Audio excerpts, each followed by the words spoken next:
Hello everybody, అందరికీ నమస్కారం. So ఈ వీడియో బయట పోస్ట్ అయిన తర్వాత I may get a lot of backlash.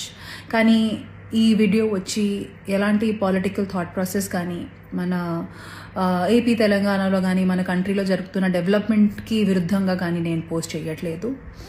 హెచ్సియూలో జరుగుతున్న పోరాటం గురించి అందరికీ తెలుసు.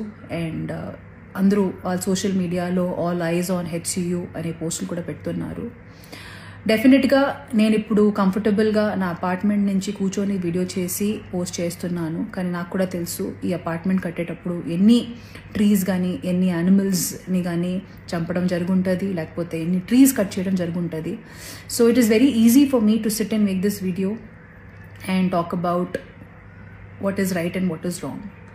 But as a layman ఇప్పుడు జరుగుతున్న ఇష్యూ ఎందుకు జరుగుతుంది, లీగల్గా దాని ఆస్పెక్ట్ ఏముంది, నాకు అంతగా దాని మీద అవగాహన లేదు. కాబట్టి యాజ్ అ కామన్ మ్యాన్ నిన్న రాత్రి జరిగిన డెవలప్మెంట్ వీడియో చూసిన తర్వాత after listening to all the cries of those birds and ఆ బర్డ్స్ అండ్ పీకాక్సే కాకుండా they are many more deers and other species which I have been habitating there.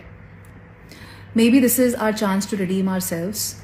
Peak summers are coming in and ఇలాంటి ఒక సందర్భంలో ఆ పక్షుల్ని ఆ పశువుల్ని వాళ్ళ ఇంటి నుంచి బయట తరిమేయడం అనేది ఎంతవరకు కరెక్ట్ నాకు తెలియదు సార్. కానీ you are our only power and you are our only option to rehabilitate those animals.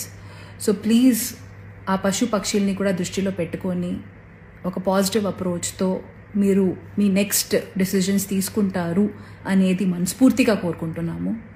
Once again, thank you so much and I hope many voices join and ఏదో రకంగా ఈ విషయం ఈ మ్యాటర్ మా గవర్నమెంట్కి తెలుస్తుంది అండ్ తెలిసి వాళ్ళు ఈ పక్షుల్ని కూడా వాళ్ళ దృష్టిలో పెట్టుకొని వాటిని రీహాబిలిటేట్ చేసి అప్పుడు వాళ్ళు నెక్స్ట్ మూవ్ చేస్తారు అనేది కోరుకుంటున్నాము. Once again, thank you so much and let's hope for the best.